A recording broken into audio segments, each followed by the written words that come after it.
नमस्कार दोस्तों, स्वागत है आप सभी का super coaching IAS by text book में। तो दोस्तों, चाइना +1 स्ट्रेटेजी और इससे चाइना का नुकसान हो रहा है, पर कहीं ना कहीं इंडिया का फायदा होते हुए भी दिख रहा है और इंडियन फार्मा इंडस्ट्री को बड़ा फायदा होता हुआ दिख रहा है। और यहाँ पे जो इंडियन एपीआई इंडस्ट्री जो कि अभी उभर रही है, जो कि कहीं ना कहीं दुनिया में अगर आप एपीआई की बात करें तो उस पर चाइना का कंट्रोल है।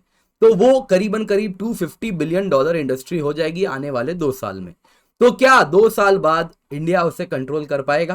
दोस्तों, आशा की किरण तो अब जग चुकी है, क्योंकि इंडिया इस तरफ आगे भी बढ़ रहा है और दुनिया की भी, जो अगर जियो पॉलिटिक्स की बात करें, वो भी कुछ समीकरण इस प्रकार से बदल रही है कि आने वाले दिनों में लगता है कि जो चाइना का नुकसान है उससे इंडिया का गेन होने वाला है। तो क्या होता है एपीआई इंडस्ट्री, क्या वैल्यू है इसका और किस प्रकार से इंडिया को फायदा हो रहा है, आइए आज की क्लास में इसी पर चर्चा करते हैं। देख सकते हैं काफी ज्यादा इसे न्यूज में कवर किया गया है। China +1 strategy, Indian API firms को फायदा होना शुरू हो चुका है। तो न्यूज में है दोस्तों, जो एपीआई इंडस्ट्री के जो बहुत बड़े प्लेयर हैं उन्हीं ने जो कहा है, मैं इन कोट्स आपको सुना रहा हूं। उन्होंने कहा है कि Indian API company biggest beneficiary है, जो कि पैंडेमिक के बाद सप्लाई चेन में डिसरप्शन हुआ है और जो दुनिया में एंटी चाइना सेंटीमेंट बढ़ा है, उससे कहीं ना कहीं इंडियन फार्मा इंडस्ट्री को फायदा हुआ है। अब तक इंडियन फार्मा इंडस्ट्री अपने एपीआई इंग्रेडिएंट्स को चाइना से इंपोर्ट करवाती थी, लेकिन और इनमें कई कंपनीज विदेशी हैं, अलग अलग फार्मा कंपनीज हैं जो कि एमएनसीज हैं, जो कि इंडिया में फार्मा बनाती हैं, लेकिन एपीआई वो चाइना से आउटसोर्स करवाती थी। तो अब उनके ऊपर दबाव बन रहा है कि वो बैकवर्ड इंटीग्रेशन शुरू करें। ये जो एपीआई विदेश से मंगवा के चाइना से इंपोर्ट करवा के बनाया जा रहा है, उसके जगह देश में ही बनवाया जाए उससे भी, और उसी को इस्तेमाल किया जाए और इस प्रकार से रिड्यूस किया जाए इंपोर्ट भी। तो इस प्रकार से इंपोर्ट डिपेंडेंस, चाइना से भी मुक्ति, ये इंडस्ट्री चाह रही है। तो ये था पूरा न्यूज जो है। आइए अब इसको एक एक करके परत दर परत समझते हैं। तो सबसे पहले एपीआई क्या होता है दोस्तों? एपीआई का फुल फॉर्म होता है एक्टिव फार्मास्यूटिकल इंग्रेडिएंट। दोस्तों, कोई भी दवाई आप खाते हैं, जैसे मान लीजिए काफी कॉमन दवाई है कालपोल, ये दवाई है, वैसे ही क्रोसिन, तो ये सब में पैरासिटामोल होता है। आप देखिए तो जैसे इसकी बात करूं तो पैरासिटामोल 500 mg है। ये टैबलेट अगर आप देखें तो इसका खुद का साइज 500 mg से काफी ज्यादा है, लेकिन इसमें 500 mg क्या है? पैरासिटामोल है। पैरासिटामोल को ही कहते हैं एसिड अमीनोफेन। तो एसिड अमीनोफेन इसमें 500 mg है। ये जो एसिड अमीनोफेन है या फिर जो पैरासिटामोल है, यही इस कालपोल का एपीआई है, एक्टिव फार्मास्यूटिकल इंग्रेडिएंट है। वैसे ही कई प्रकार के एंटीबायोटिक्स बनते हैं, उनमें जो पेनिसिलियम जो होता है, दैट इज दी एपीआई। तो एपीआई वो इंग्रेडिएंट है किसी भी दवाई में जिस वजह से वो दवाई का इफेक्ट आता है, यानी एफिकेसी आती है। जैसे कि आप क्रोसिन खाते हैं तो बुखार उतरता है, पैरासिटामोल कालपोल खाते हैं तो बुखार उतरता है और दर्द से भी आराम मिलता है। यानी कि कहीं ना कहीं ये दवाई अगर आप देखें तो एंटीपायरेटिक भी है और पेन रिलीवर भी है। तो वो इसलिए हो पा रहा है क्योंकि इस दवाई में अगर एक इंग्रेडिएंट है, वो क्या है? एसिड अमीनोफेन है। इंडिया की बात करें तो हम पैरासिटामोल तो बहुत ज्यादा बनाते हैं, अलग अलग नाम से, अलग अलग ब्रांड से बनाते हैं, लेकिन एसिड अमीनोफेन जो कि पैरासिटामोल है, वो चाइना से इंपोर्ट करवाते हैं। अब उस एसिड अमीनोफेन को आप डायरेक्टली खाएंगे तो शरीर में नुकसान हो जाएगा। तो इसमें हम क्या करते हैं? अलग अलग कोटिंग करते हैं, उसको इस पर्टिकुलर शेप में बना सके, उसमें अलग अलग सॉल्ट्स डालते हैं कि हमारे बाइल में जब पेट में जाए तो नुकसान ना हो, उसके लिए अलग सॉल्ट्स डालते हैं। और फिर ये जो फाइनल प्रोडक्ट बनता है वो होता है ये कालपोल। तो उसमें जो एसिड अमीनोफेन है वो चाइना से आ रहा है, वही है एपीआई। तो चाइना की बात करें दोस्तों, तो चाइना ग्लोबल लीडर है एपीआई के प्रोडक्शन में भी, एक्सपोर्ट में भी। चाइना अगर आप देखें तो दुनिया का 40% ऑफ एपीआई प्रोड्यूस करता है, एक्सपोर्ट करता है। और इंडिया का जो एनुअल एपीआई रिक्वायरमेंट है ना, वो 85% उसमें से इंपोर्ट होता है, जो एपीआई की हमारी खपत होती है। क्योंकि India pharma of the world है, दुनिया के लिए दवाई हम बनाते हैं, लेकिन जो एपीआई लाते हैं 85% एपीआई अगर आप देखें तो वो हम इंपोर्ट करवाते हैं।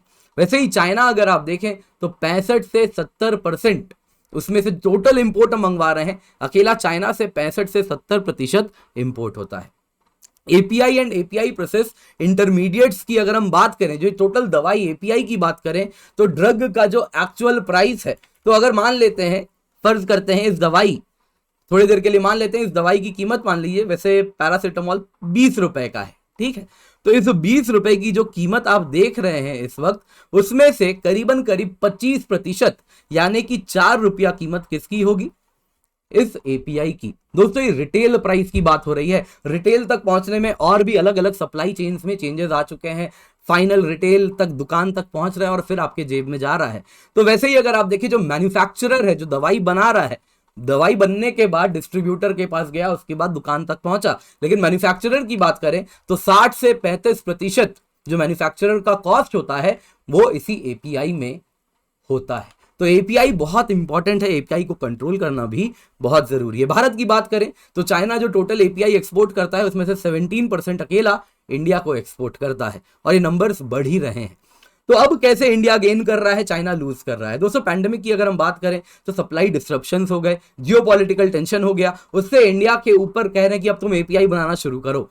जो मल्टीनेशनल कंपनीज हैं वो भी चाइना प्लस वन स्ट्रेटेजी की तरफ मूव कर रहे हैं और चाइना पे डिपेंडेंसी चाह रहे हैं कि कम हो। इंडिया में आज दवाइयां तो बना रहे हैं, लेकिन अपने जो कंपनीज इंडिया में जो दवाई बना रही है वो कह रही है, उनको कहा जा रहा है कि अब तुम चाइना से सोर्स करना बंद करो, इंडिया में ही एपीआई प्रोड्यूसर्स को ढूंढो जो तुम्हारे लिए एपीआई बना के दे। और इस तरीके से इंडियन प्लेयर्स धीरे धीरे इमर्ज करते जा रहे हैं एज अ क्लियर फेवरेट। तो जो कॉस्ट ऑफ लेबर, और भी अन्य कारण भी है दोस्तों, पैंडेमिक के सिवा भी बाकी फैक्टर्स भी हैं जिस वजह से चाइना पीछे हट रहा है, इंडिया गेन कर रहा है। जो अगर हम कॉस्ट ऑफ लेबर देखें ना, चाइना में डबल हो चुका है, 5.2% से 10.6% हो चुका है। जो टोटल डायरेक्ट मैन्युफैक्चरिंग कॉस्ट की बात करें तो लेबर का परसेंटेज 5.2% से बढ़कर 10.6% हो गया है। वहीं इंडिया में 2015 में अगर आप देखें तो ये 6.1% से घटकर 5% हो चुका है। यानी इंडिया में जो टोटल डायरेक्ट मैन्युफैक्चरिंग कॉस्ट है as percentage of labour cost कम हो चुका है। चाइनीज ड्रग रेगुलेटर की बात करें, उन्होंने भी कुछ चेंजेस किए हैं जिस वजह से चाइना पीछे जा रहा है। यानी चाइना आपको मालूम है टाइम एंड अगेन अपने पैर पे कुल्हाड़ी मारता है, तो कुछ वैसे जैसे जीरो कोविड पॉलिसी है। तो उससे पहले की बात हो रही है, जो चाइना का ड्रग रेगुलेटर है नेशनल मेडिकल प्रोडक्ट्स एडमिनिस्ट्रेशन, उन्होंने drug standards of China west के इक्विवेलेंट कर दिए हैं, जिस वजह से दवाई बनाने में जो क्वालिटी कंट्रोल चाहिए, जो वेस्ट निकल रहा है, एफ्लुएंट डिस्चार्ज चाहिए, पोल्यूशन कंट्रोल चाहिए, वो सब वेस्ट के इक्विवेलेंट हो चुका है। जिस वजह से आप अगर देखें तो कई चाइनीज कंपनीज क्या हो गए, वो बोले कि हम ये स्टैंडर्ड्स मेंटेन ही नहीं कर पाएंगे। और 2020 में 40% फैक्ट्रीज चाइना में जो एपीआई बनाती थी वो रातों रात बंद हो गई उसके बाद।